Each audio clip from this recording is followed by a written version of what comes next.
Hola, Dios te bendiga. Te doy la bienvenida una vez más a este programa La Biblia Leída y Explicada. Hoy ya vamos a terminar de leer el capítulo 6 del Evangelio según San Juan y lo vamos a hacer leyendo el pasaje que se titula Palabras de Vida Eterna, que está en los versículos desde el 60 hasta el 71. Pero antes vamos a orar. Padre, gracias te damos, Señor, por un día más de vida, una oportunidad más, Señor, de leer tu palabra.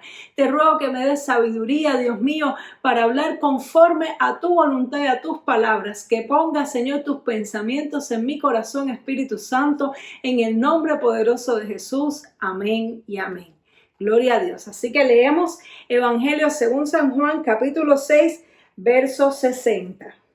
Al oírlas, muchos de sus discípulos dijeron: dura es esta palabra, ¿quién la puede oír? Sabiendo Jesús en sí mismo que sus discípulos murmuraban de esto, les dijo: ¿esto os ofende? Pues ¿qué si vieres al Hijo del Hombre subir a donde estaba primero?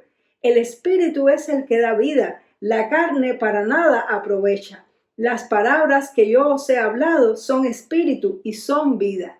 Pero algunos de vosotros no creen, porque Jesús sabía desde el principio quiénes eran los que no creían y quién le había de entregar. Y dijo: por eso os he dicho que ninguno puede venir a mí si no le fuere dado del Padre. Desde entonces muchos de sus discípulos volvieron atrás y ya no andaban con él. Dijo entonces Jesús a los 12: ¿queréis acaso iros también vosotros? Les respondió Simón Pedro: Señor, ¿a quién iremos? Tú tienes palabras de vida eterna, y nosotros hemos creído y conocemos que tú eres el Cristo, el Hijo del Dios viviente. Jesús les respondió: ¿no os he escogido yo a vosotros los 12, y uno de vosotros es diablo? Hablaba de Judas Iscariote, hijo de Simón, porque este era el que le iba a entregar y era uno de los 12. Amén. Gloria a Dios. Bueno, y este pasaje nos habla mucho de confusión, de traición, de apostasía. Nos dice lo que sucede precisamente después que Jesús hizo este gran milagro que multiplicó los panes y los peces, que una multitud de personas le siguieron y querían hacerle rey, no porque creían verdaderamente en él, sino porque querían que Jesús repitiera este milagro una y otra vez. Querían que de la misma manera en que Moisés les dio maná del cielo, querían que Jesús les diera pan. Estaban pensando solamente en las cosas de la carne y no en las cosas espirituales.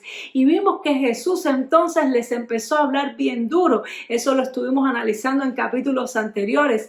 Y que Jesús les dio esta palabra diciéndole que tenían que comer de su carne y beber de su sangre, porque de lo contrario no podían tener participación en el reino de los cielos. Y ya esto para ellos fue como el colmo de lo que Jesús les había dicho. Era la palabra más dura y más difícil que habían escuchado de los labios de Jesús. Como un ser humano les iba a decir que tenían que comer su carne y que tenían que beber su sangre. Y aún los mismos discípulos de Jesús estaban murmurando en su corazón: qué dura es esta palabra, ¿quién la puede escuchar?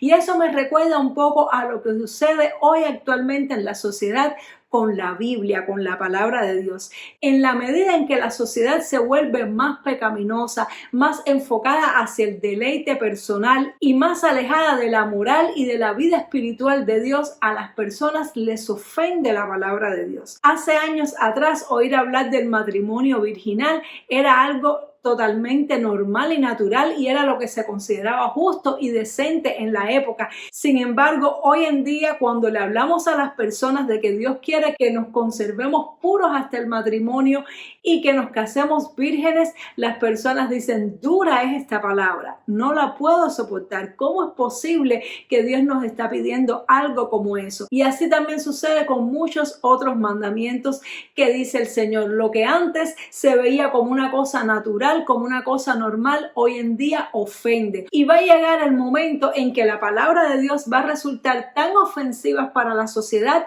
que la van a querer eliminar completamente de la cultura y que van a agredir a todas las personas que prediquen la palabra de Dios porque les va a resultar ofensiva. Y cuando este momento llegue, pues también va a pasar lo que sucedió aquí el día que Jesús predicó esta palabra. Muchos de sus discípulos volvieron atrás. Muchas personas no van a poder soportar la palabra de Dios en ese momento y van a regresar atrás. No van a poder soportar la persecución y van a regresar atrás. Sin embargo, me llama la atención cómo Jesús se voltea hacia los 12 y les pregunta, ¿aún ustedes también quieren irse? Es decir, que Jesús no iba a rebajar el estándar de la palabra de Dios para agradar a nadie, ni aún a sus propios discípulos. Y eso es algo que tú y yo tenemos que entender, porque lamentablemente hoy hay personas que rebajan la palabra de Dios para no ofender a las personas. Hay aún iglesias enteras, movimientos, líderes que predican la palabra de Dios de una manera suavizada y adulterada para que las multitudes vengan a ellos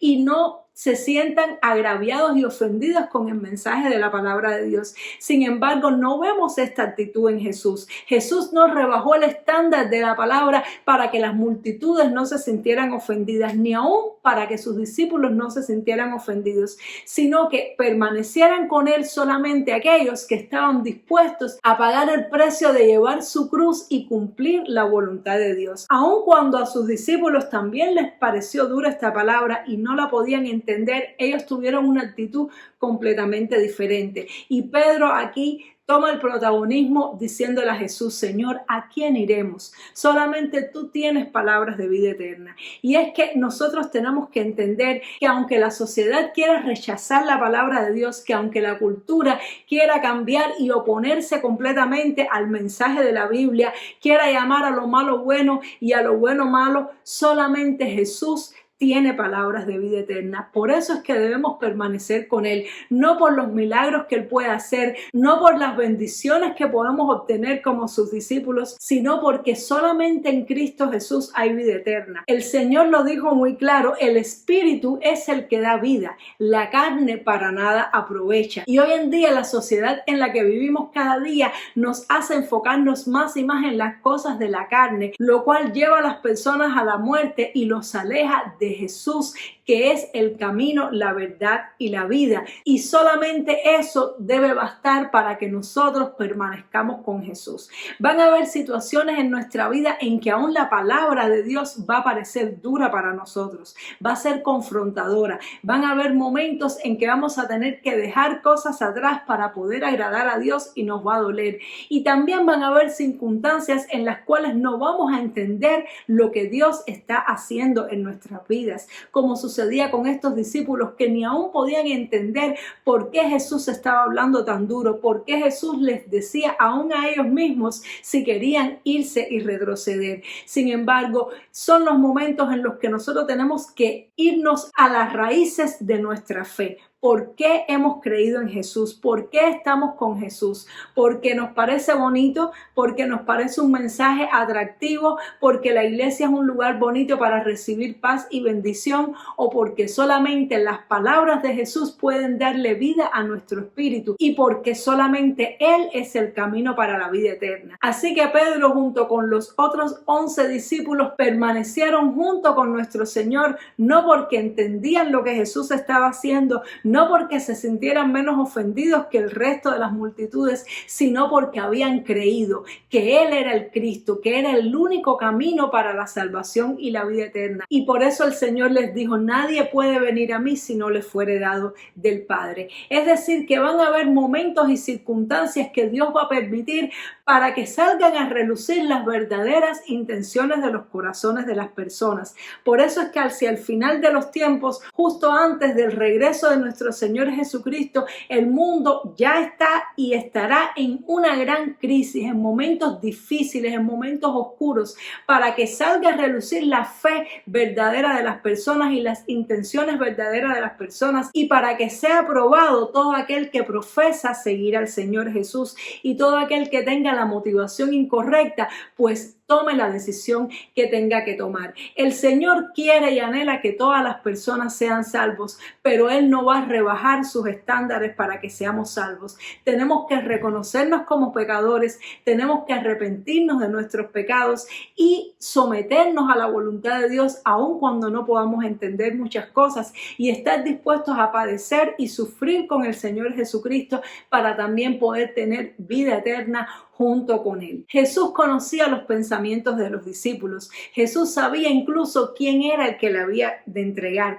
Jesús sabe todas las cosas y sabe todas las intenciones de nuestro corazón. Sin embargo, Él va a permitir circunstancias a nuestro alrededor para que esa intención se realice y para que cada cual saque lo que realmente tiene por dentro. Tal vez estás teniendo una batalla en tu corazón, tal vez hay algo de lo que dice la Biblia, de lo que dice el Evangelio, que es una palabra para ti dura y difícil de entender. Tal vez aún hasta te ofende y quisieras ni siquiera pensar en ella ni leerla. Quiero exhortarte a que no te alejes de Jesús por esto, a que no hagas como estas multitudes que cuando se vieron confundidos y que no podían entender la palabra de Dios, decidieron tomar otro camino.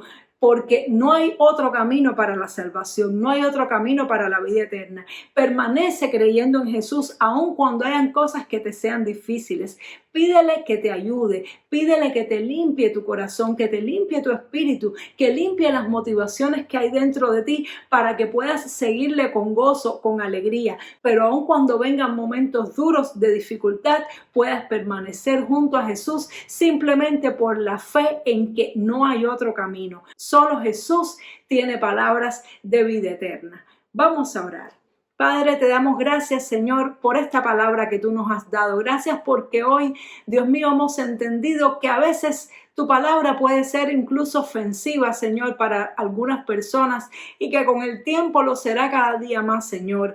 Dios mío, yo te pido por la persona que está orando ahora juntamente conmigo, Señor. Si hay alguna palabra, algún principio bíblico que le es difícil de entender y de aplicar, ayúdale, Señor. Revélale, Dios mío, los principios que hay en tu palabra y dale fuerzas para seguir creyendo a pesar de no poder entender todas las cosas, Señor.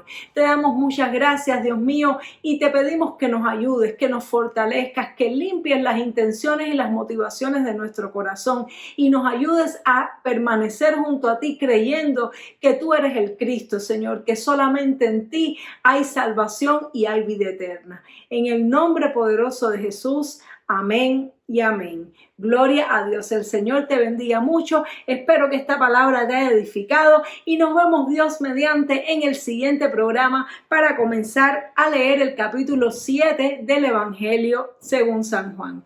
Dios te bendiga mucho. Chao.